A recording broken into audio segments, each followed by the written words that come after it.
Good morning friend, welcome back my channel examination world में आपका हार्दिक अभिनंदन करता हूं। मैं प्रकाश एक बार फिर से आपको जो है पार्ट थर्ड लेके आया हूं, जो कि आपको पता ही हुआ होगा कि 1907 तक हम लोगों ने कर लिया था। 1907 में क्या हुआ था? 1907 में सूरत अधिवेशन हुआ था, जिसमें गर्म दल नरम दल जो बढ़ गए थे। मैं एक चीज़ बताना भूल गया था कि गर्म दल और नरम दल में जो है, गर्म दल के तीन नेता का नाम याद रखिएगा। लाल बाल पाल, ये तीन लाल बाल पाल का मतलब होता है लाल लाला लाजपत राय, बाल बाल गंगाधर तिलक, लाल बाल पाल, प से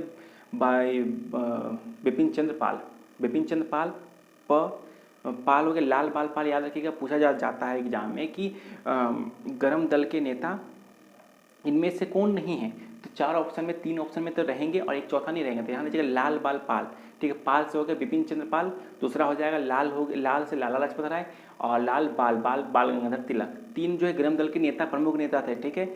और एग्जाम में जो पूछा जा रहा है वही मैं बोल रहा हूँ, ठीक है। तो 1907 हो गया आपका। 1907 में आपने देख लिया था, 1907 में स्वतंत्र दिवस गर्म आंदोलन बढ़ गया।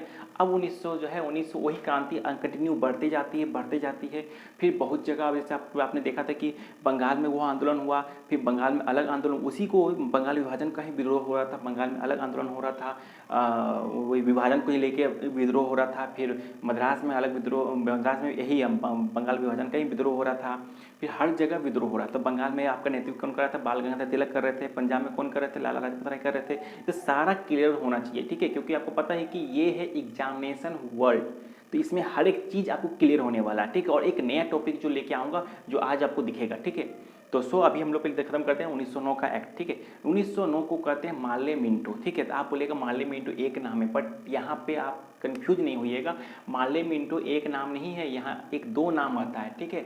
मिंटो जो होते हैं उस टाइम के वायसराय कहलाते हैं, और भारत के सचिव कहलाते हैं जॉन मार्ले। मार्ले जो होते हैं वो जो है ये रहते हैं, भारत के सचिव रहते हैं, ठीक है। तो ध्यान दीजिएगा इस टॉपिक को। चलिए, तो यहाँ क्लियर हो गया। 1909 को हम लोग टॉपिक को लेके चले हुए हैं। तो 1909 का हो गया, मार्ले मिंटो क्लियर हो गया, ठीक है। और उसके बाद क्या होता है, यहाँ पे इसको समझने से पहले आपको पहले ये फिगर को बहुत अच्छी तरह से समझना पड़ेगा, ठीक है। ऐसा आपको कहीं नहीं मिलने वाला फ्रेंड, एग्जामिनेशन वर्ल्ड के अलावा कहीं नहीं मिलेगा, क्योंकि हर एक चीज़ को बारीकी से समझा जा रहा है, ठीक है। तो ध्यान दीजिएगा, सबसे पहले जो है जब बंगाल के गवर्नर थे तो उसमें क्या होता था कि गवर्नर जो थे, गवर्नर को 3-4 अधिकार दिए जाते थे, ठीक है। जब रेगुलेटरी एक्ट आया था ना 1773 में, उसमें क्या हुआ था कि यहाँ पे जो इनका जो अधिकार जो था, इनके साथ ये तो वायसराय हो गया, यहाँ पे गवर्नर जनरल, यहाँ पे सपोज मान लीजिए ये बंगाल रेगुलेटरी एक्ट जब आता है, उसमें वो रेगुलेटरी एक्ट में 4 दिया जाता है। फिर पिट्स इंडिया एक्ट आता है, उसमें क्या करता है, ये जो 4 की जगह 3 कर दिया जाता है कि 3 होगा। फिर आगे जब एक्ट आता है तो उसमें फिर कर दिया जाता है 4 जोड़ दिया जाता है, एक और जोड़ के 4 कर दिया जाता है। 4 जो करते हैं उसका नाम होता है मेकाले, चौथा काम, जो कि अंग्रेजी शिक्षा का प्रचार का आपको पता ही है कि बहुत इंपॉर्टेंट है। तो मैं हर एक अधिनियम जो होता है ना, 1909 का अधिनियम, 1935 का अधिनियम, 1770 का रेगुलेटर है, वो भी मैं लाऊंगा आपको। सब धीरे धीरे सब्र कीजिए, सभी होगा। तो बस मैं अभी ओवरव्यू दे रहा हूँ कि यहाँ तक हम लोग कैसे पहुँचे, ठीक है। 4 आया, फिर बंगाल गवर्नर को फिर यहाँ पे एक और जोड़ के एक और कर दिया गया। उसके बाद फिर यहाँ पे जो है ना विधान परिषद के सदस्य, यहाँ पे पहले यहाँ पे 6 किया गया था। 6 में से फिर 3 को जोड़ के गैर सरकारी सदस्य जोड़ दिया गया, तो हो गया 9 हो गया, ठीक है। 9 में से फिर बढ़ा के फिर जोड़ा गया, तो फिर 16 कर दिया गया। 16 के बाद यहाँ विधान परिषद की संख्या जो है 60 कर दिया गया था, ठीक है। तो ये बात आपको क्लियर होनी चाहिए स्पष्ट रूप से। हाँ, तो यहाँ पे ध्यान दीजिएगा कि वायसराय जो थे, वायसराय को जो आपको जो दिया हुआ था 6, ये 6 तो अंग्रेज थे, बट एक को जोड़ा गया, जो जोड़ा गया ये भारतीय थे। एग्जाम का पॉइंट ऑफ व्यू से इंपॉर्टेंट इसलिए है क्योंकि जो जोड़ा गया ना, ये शुरू से आ रहा था, अंग्रेजी में बनते आ रहा था, मगर यहाँ पे क्या किया ना कि 1909 का एक्ट में इसके एक जोड़ कर दिया गया, जो कार्यकारी परिषद के सदस्य बन जाते हैं, ठीक है।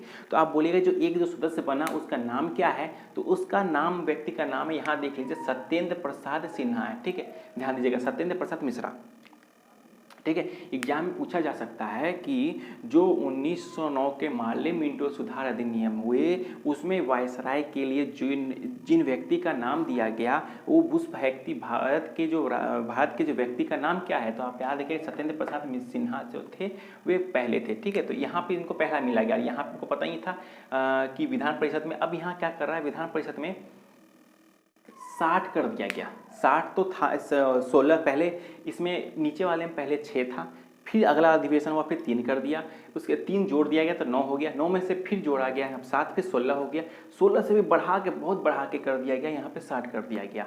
60 में से 9 और रख दिया था, जो 9 जो सदस्य होते हैं वो पदेन सदस्य होते हैं, ठीक है।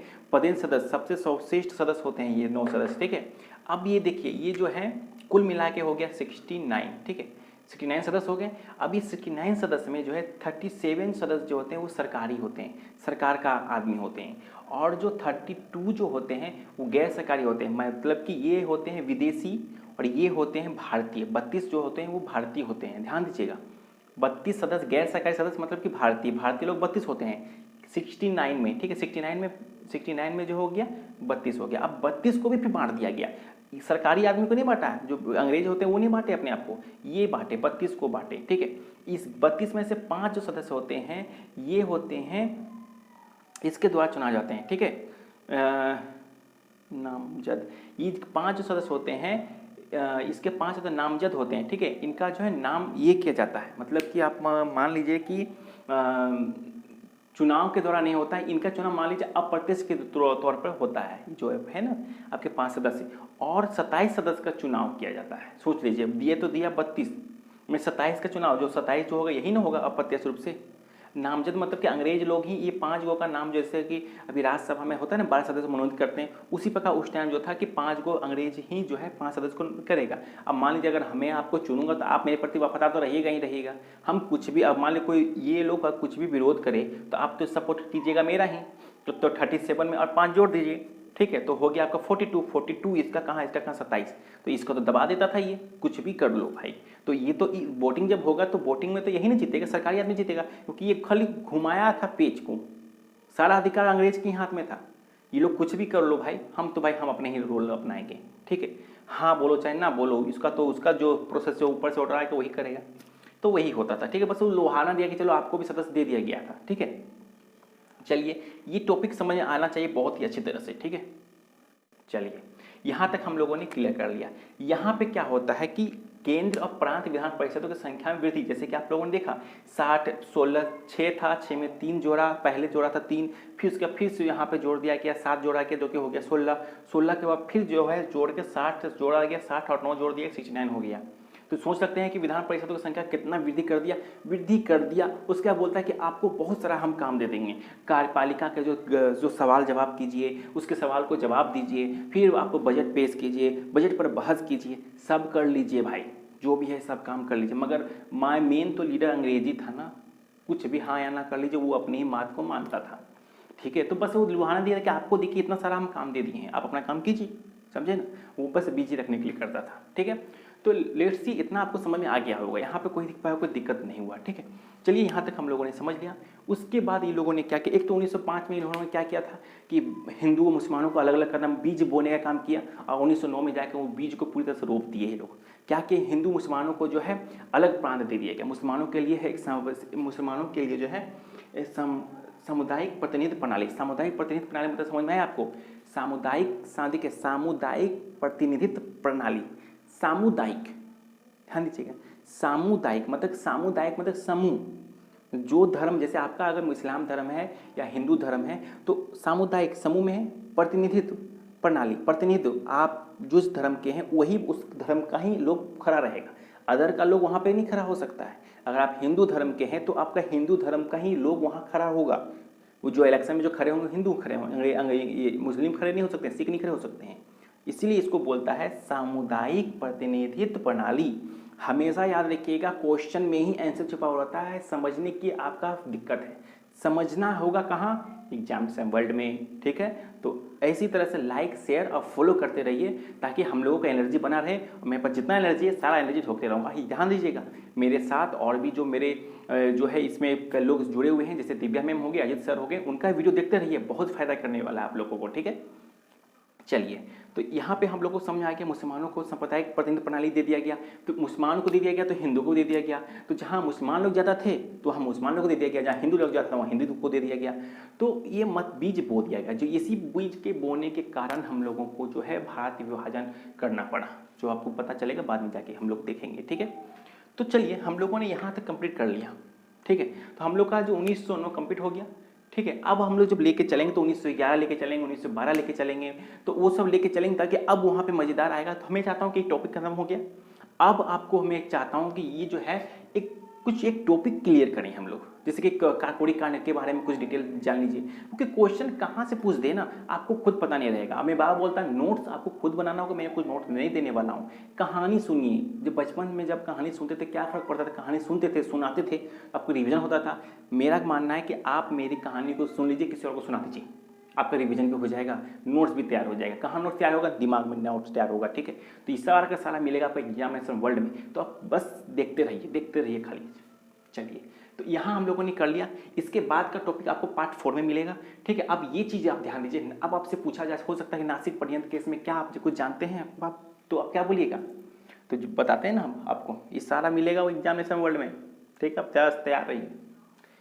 नासिक पर्यंत, इसमें क्या हुआ था, गौर कीजिएगा इस डेट को, 1895 और 1876, ठीक है। तो 1876 से ही नासिक पर्यंत शुरू हो गया था। नासिक कहाँ पे है, महाराष्ट्र में है। तो 1876 में क्या हुआ था कि महाराष्ट्र में महाराष्ट्र की राजधानी जो थी पुणे थी, तो पुणे में क्या होता था कि वो एक भूखमरी छा गया था। इस भूखमरी के कारण से सरकार की उदारता के कारण क्या हो रहा था कि कोई कुछ कर ही नहीं पा रहा था, ठीक है।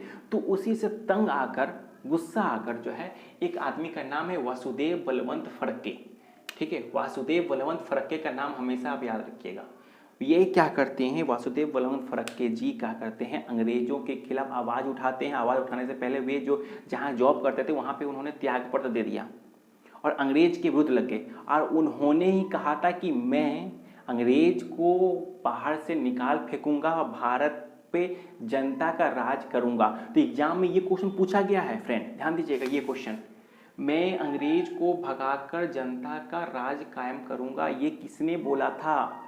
तो ध्यान दीजिएगा, ये वासुदेव बलवंत फड़के ने बोला था। तो ये सब टॉपिक एग्जाम में या बीपीएससी या यूपीएससी या यूपीपीएससी में भी पूछा गया था कि मैं अंग्रेज को भगाकर जनता को राज कायम करूंगा, ये किसने कहा था। तो ध्यान दीजिएगा, वासुदेव बलवंत फड़के ने। तो ये कहाँ से हम लोग लाए हैं, अभी हम नासिक पर्यंत से लाए हैं, क्लियर। चलिए, तो यहाँ तो समझाया कि वासुदेव ने ये कहा था। इन्होंने क्या किया कि अंग्रेज को भगाने के लिए भाषण वगैरह दिया, जनता को जागरूक करने लगे कि यार ऐसे नहीं चलने वाला, आपको विद्रोह करना होगा, मतलब कि बहुत हर तरह से जो वो करने। फिर इन्होंने जो है संस्था बनाई, हर तरह से जो ये बना ये करते रहे, ठीक है।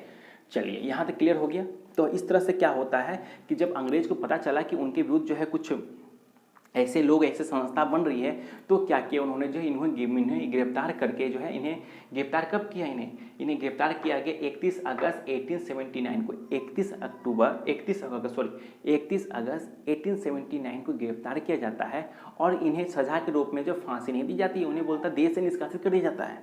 अब देश के निष्कासित करने के बाद दूसरे देश के में जेल में रखा जाता है और उसी दरमियान क्या होता है, उनकी मृत्यु हो जाती है 1888 में, 1888 में मृत्यु हो जाती है, ठीक है।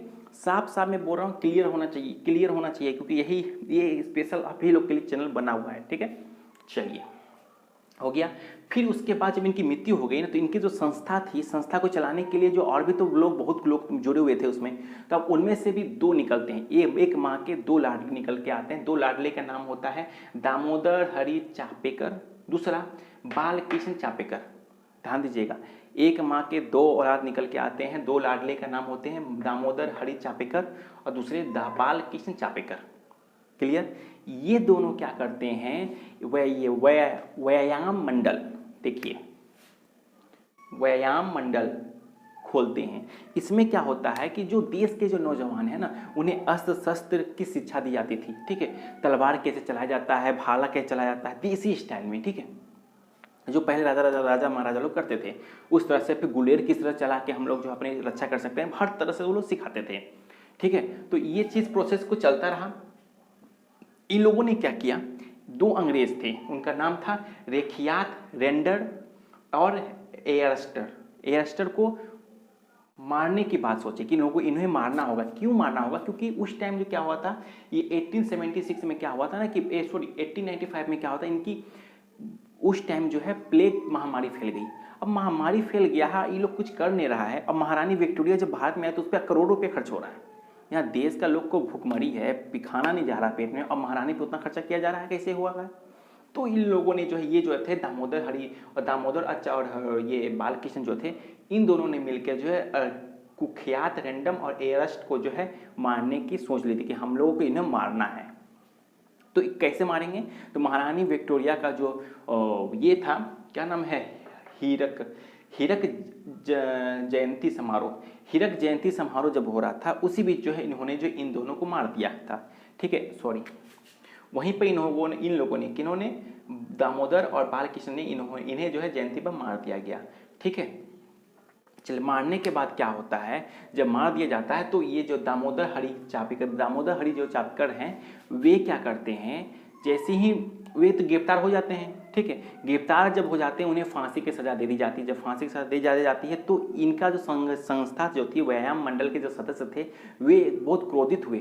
इनका बदला किससे लिए? वे उनका बदला जो है इससे लिए, किसके लिए? द्रविड़ बंधु से लिए। देखिए, द्रविड़ बंधु से इन्होंने इसका बदला लिया, इन्हें मार के। किसने मारा था द्रविड़ बंधु को? द्रविड़ बंधु को मारा था इसने, क्या बोलता है इसमें, ये मंडल, व्यायाम मंडल के सदस्यों ने इन्हें मारा था। अब बोलिएगा क्यों मारा इन्हें? ये तो भारतीय थे मगर इन्होंने गद्दारी कर दी। इन्हीं के बदौलत, द्रविड़ बंधुओं के ही बदौलत जो है ये दामोदर जी पकड़ा गए थे।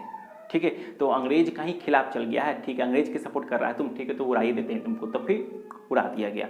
अब उड़ाने के बाद जैसे अंग्रेज को पता चला कि अरे भाई, इसको जो हमने तो सपोर्ट किया था उसको ये लोग उड़ा दिया, तो चलो, तो फिर क्या किए थे, बालकृष्ण जो थे इनके साथ महादेव विनायक रानाडे और सहित महादेव रानाडे और 4 सदस्य को जो फांसी की सजा दे दिया गया था। ठीक है, क्लियर हो गया यहाँ तक। अब जब यहाँ भी मर गए दोनों भाई, आगे बढ़ने के बाद दोनों की मृत्यु हो गई। मृत्यु होने के बाद फिर एक माँ के 2 लाडले निकल के आते हैं। एक आता है गणेश और दामोदर सावरकर, ये भी 2 भाई थे। अब इन दोनों ने क्या किया कि 2 भाई जो थे वो 1906 में मित्र मेला, ध्यान दीजिएगा, मित्र मेला क्रांतिकारी संस्था का सदस्य थे। ठीक, चलिए, फिर क्या होता है कि जब संस्था थे, इन्होंने बहुत अच्छे काम कर रहे थे, मगर जब अंग्रेज को भनक लगा तो फिर ये दामोदर जी को जो है पकड़ना शुरू कर रहे हैं। तब तक दामोदर जी भागकर इंग्लैंड चले जाते हैं। ठीक है, अपने सेफ्टी के लिए। फिर 1906 में क्या होता है कि अभिनव भारती की स्थापना होती है। देखिए यहाँ ध्यान दीजिएगा, इस पॉइंट को ध्यान दीजिएगा, 1906 में अभिनव भारती की स्थापना होती है। तो पूछा जा सकता है एग्जाम में, अभिनव भारत की स्थापना कब होती है? तो 1906 में होती है। और किसने किया था? तो दामोदर और गणेश जी ने करते हैं। ठीक है, इतना क्लियर हो जाना चाहिए। ठीक है, अभी अभिनव भारती संस्था क्या थी? तो देखिए, यहाँ पे अभिनव भारती संस्था थी और यहाँ पे कौन था? व्यायाम मंडल था। यहाँ पे क्या था? अस्त्र शस्त्र, बाला भाला जो भी था, जो देसी स्टाइल में करते थे वो। बट यहाँ पे क्या होता था? कारतूस का, बंदूक बनाने का, बंदूक में वो बम बनाने का, किस तरह से कैली को यूज करते हैं हम लोग। तो यहाँ पे षड्यंत्र यहाँ पे सिखाया जाता था देश के नौजवानों को यहाँ पे लाकर। उसके बाद हर संस्था बनाई, कोई मुंबई, पुणे, बहुत जितना देश के हर कोने कोने में जो है ये गुप्तनीय सभा, गुप्त टाइप का, कहीं कहीं छुपा छुपा जगह में बनाया जाता था। मगर किस दिन एक दुर्भाग्यवश क्या होता है कि एक कारखाना था कोल्हामपुर में, एक कारखाना खोला गया था कोल्हामपुर। वहाँ पे क्या हुआ कि दुर्भाग्यवश वहाँ बम फूट गया। अब दुर्भाग्य बम फूट गया तो वहाँ पे अब अंग्रेज आना ही था। अंग्रेज आया, उन्हें पकड़ लिए। पकड़ने के दरमियान क्या होता है, तो अब पकड़ लिए जाते हैं। फिर गणेश सावरकर जो थे वे क्या बोलता है, अब ये दामोदर जी तो चले गए लंदन। अब गणेश सावरकर जी तो है राष्ट्रवादी कविता के लिए जो है ये हो जाते हैं, उन्हें कैद कर लिया जाता है। तो 9 जून 1909 को। तो आप बोलिएगा कि ये क्यों कैद किया गया? अब इनको कुछ क्लू ही नहीं मिला था कैसे इसको हम पकड़ें। तो इन लोगों ने बोला अरे तुम कविता लिखता है, ठीक है रुको। तो गणेश सावरकर को जो है राष्ट्रवादी कविता, राष्ट्रवाद के रूप में कविता क्यों लिख रहे हैं आप तो इसके रूप में उन्हें गिरफ्तार कर लिया गया और 9 जून 1909 को उन्हें जो है गिरफ्तार कर लिया गया। ठीक है, तो यहाँ तक तो आपको क्लियर हो गया होगा, यहाँ तक आपका क्लियर हो गया। ठीक है, तो जब गिरफ्तार कर लिया गया तो इनका भी एक सदस्य, किसका? अभिनव भारती का एक सदस्य का नाम था, क्या नाम था? अनंत कान्हू। सुनो तक समझ में आ गया आपको कि गणेश सावरकर को जो राष्ट्रवादी कविता के रूप में जो है जब कविता लिखते थे इसलिए उनको गिरफ्तार कर लिया गया। 1909 में गिरफ्तार कर लिया गया। जब गिरफ्तार करके जब उन्हें जो उनको भी जब विदेश भेज दिया गया, वो होता है ना कि विदेश से निष्कासित कर दिया कि आप भारत में नहीं रहिएगा, आप विदेश में चले। विदेश में भेज कर उनको जेल में डाल दिया जा रहा था। तो वहाँ विदेश में जब भेज दिया गया तो उन्हीं के संस्था, ये क्या नाम है आपका, इनका संस्था का नाम क्या था? अभिनव भाट। अभिनव भाट के जो संस्था थे, इन्हीं संस्था के एक व्यक्ति, एक सदस्य थे जिनका नाम था अनंत कान्हो।